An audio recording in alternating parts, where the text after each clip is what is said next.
Is your cycle baby ready? Well, ovulation does not mean fertility, so let's talk details. Before you dive into ovulation test kits or try to perfectly time sex, which is so very stressful, let's take a step back and ask more important question. Is your cycle truly ready for conception? I work with so many women who finally got the period back after hypothalamic amenorrhea, RED-S, and PCOS, only to find out later they still weren't ovulating properly or their luteal phase wasn't strong enough to support pregnancy. So today I'll walk you through 4 different things. The first one is what real ovulation looks like, why luteal phase health matters, how to track your cycle effectively, and the hidden signs your body might not be baby ready just yet. So a lot of women assume if I get a period, I must be ovulating. But that's not always true.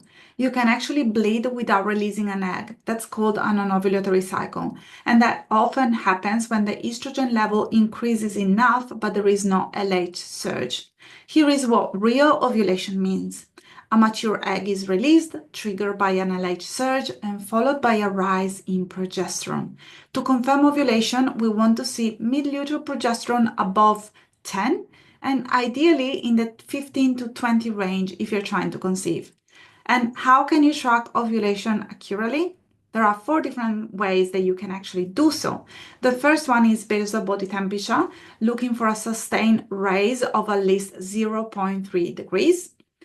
OPKs, also called ovulation predictor kits, that are very helpful when paired with cervical mucus tracking. So always be in the lookout for stretchy egg white mucus around ovulation. And then for clear confirmation, a 7-DPO progesterone blood test. In terms of the OPKs, they are not always super reliable. And if you have a higher amount of LH in the urine, sometimes you can get a false reading, which is why it's always very important to pair them up with cervical mucus tracking and also some BBT or some 7-day DPO progesterone blood test. Now let's have a look at the luteal phase. The luteal phase is the time between ovulation and your next period. A healthy luteal phase is normally around 12 to 14 days. Anything that is under 10 days, it's a red flag, and it's normally pointing to a progesterone deficiency. So what does that mean? The uterine lining may not be thick or stable enough for implantation. So if you have already noticed that your luteal phase is between 8 to 9 days, fantastic, at least now you have a luteal phase. But before trying for a baby, make sure that you extend the luteal phase to above 10 days and ideally between 12 to 14 days, just to avoid some really sad news in the future. So common signs of a very weak luteal phase are spotting before your period, PMS and mood swings that hit very, very hard, and trouble conceiving even though you are ovulating. Research shows that luteal phase defects are very common in women recovering from hypothalamic amenorrhea or inactive women with low energy availability, especially those ones with a history of an eating disorder or RED-S. So be aware that your body is absolutely fertile or wants to be, but right now it may need some extra safety and nourishment and sometimes possibly just timing. Even if your period is back, your body might still be saying, not quite yet. Not quite yet. So here are some of the subtle signs to watch out for. The first one is little to no fertile cervical mucus. The second one is unstable or low basal body temperature charts. No clear LH surge or mid-cycle, or no clear fertile cervical mucus mid-cycle, and very light bleeding when you're getting you bleed, which lasts for less than 2 days or is just sometimes some random spotting. These are normally signs of inadequate energy, inflammation, lingering stress, adrenal depletion, or burnout. The body is very smart and is going to hold off fertility until it feels safe, for you to have a baby in your arms. So what does actually help? First of all, it's really important for you to fuel up.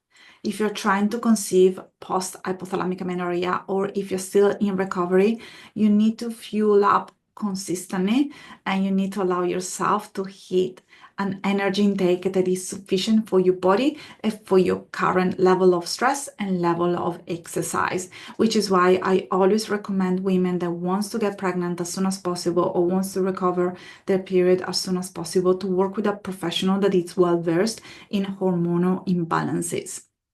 Secondly, it's very important to dial down intensity.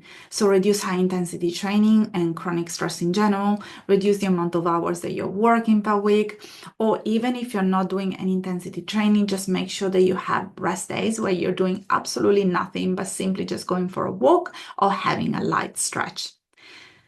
Support your body with key nutrients. This is fundamental. So for healthy progesterone, we're normally looking at zinc, magnesium, B6, sometimes through supplements, sometimes through diet. For hormone production, we are always looking at healthy fats and enough energy intake. For the thyroid, it's normally vitamin D and iodine. For stress, sometimes are adaptogens, but be very aware when working with supplements because adaptogens such as ashwagandha, that it's so very popular right now, can be very much contraindicated for women that are suffering also for a thyroid imbalance. So take this info with a grain of salt and work with me or with a professional directly to understand which nutrients you may be missing. Also, don't forget the importance of your gut. 80% of our serotonin productions actually happens in the gut. So if you have been experiencing anxiety for longer than not, it's really important to make sure that your belly is healthy too. Also, I won't be a proper nutrition and dietetic clinician if I wouldn't encourage you to do some lab testing. So definitely look at hormones, day 3 of your cycle for SA, FSH, LH, and estrogen, and then a 7-DPO panel when you are about to get a period or after you have confirmed ovulation. Definitely a thyroid studies, some iron studies, and also AMH and antral follicle count could be an interesting value to have a look at if you are considering IVF or freezing your eggs. So if you're not sure whether your cycle is truly fertile, my advice is going to be don't guess and let's get some clarity. You can join me in the Restore the Hormones community where we talk about this stuff every single week, if not every single day. And if you're still early in recovery or your cycles are irregular and you really want to have a baby sooner rather than later, check out the Period Comeback Protocol. I built that specifically for women like you. So here is the bottom line. Ovulation does not equal fertility unless you also have a strong, healthy luteal phase. Your body wants to be fertile. And let me repeat that for you. Your body wants to be fertile. It just needs the right condition to feel safe enough. If this video helped, just give it a thumbs up, subscribe for more, and drop your questions or share where you are in your journey. I read every comment and I would love to hear from you. I will see you next time. Bye for now.